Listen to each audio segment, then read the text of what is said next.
এই ভিডিওতে আমরা অ্যাভারেজ বের করার সূত্র দেখব, কিভাবে অ্যাভারেজ বের করতে হয়।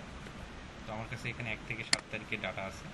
আমি এই ডাটাগুলোর অ্যাভারেজ বের করবো। এখানে লাস্টে আমি সমানচিহ্ন দিলাম, এরপর আমি সূত্র লিখব AVERA অ্যাভারেজ ফার্স্ট ব্র্যাকেট দেওয়ার পর প্রত্যেকটা সেলকে সিলেক্ট করে নিতে হবে।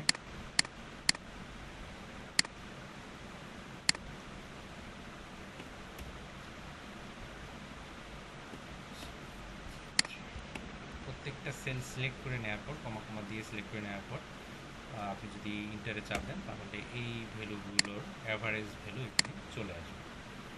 এরপর যদি আমরা নিচের দিকে ট্র্যাক করি তাহলে এই নিচের রোগুলোরও অ্যাভারেজ ভ্যালু চলে আসবে। এটা ছিল ফার্স্ট সিস্টেম। তো আমরা সেকেন্ড সিস্টেম, যেটা একটু সহজ বা যেটা আমরা সচরাচর ব্যবহার করি, সেই সূত্রটা আমি দেখাবো। এখানে সমান চিহ্ন দিলাম, ফার্স্টে সমান চিহ্ন দেওয়ার পর সেমভাবে অ্যাভারেজ লিখব। অ্যাভারেজ লেখার পর আমার যেই ডাটাগুলোর অ্যাভারেজ বের করতে হয় সেই ডাটাগুলো সিলেক্ট করে নেব, একদম ধরে ড্র্যাগ করে সিলেক্ট করে নেব।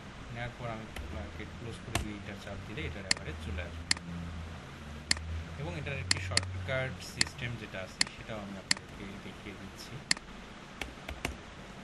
আমি যেই সেলটাতে অ্যাভারেজের সূত্র বসিয়ে অ্যাভারেজ বের করব সেই সেলটাতে কার্সার রাখার পর উপরের রিবন থেকে অটো সামের ডান দিকে অ্যারো বাটনে ক্লিক করলে অ্যাভারেজ লেখা চলে আসবে। ওখানে অ্যাভারেজ আপনাদের আর নতুন করে সূত্র লিখতে হবে না, জাস্ট অ্যাভারেজে ক্লিক করলে অ্যাভারেজের সূত্রটা চলে আসবে। এরপর আপনি যেই ডাটাগুলোর অ্যাভারেজ বের করবেন সেই ডাটাগুলো সিলেক্ট করে ইন্টারে চাপ দিলেই অ্যাভারেজ বের হয়ে আসবে। তারপর নিচের দিকে ট্র্যাক করুন।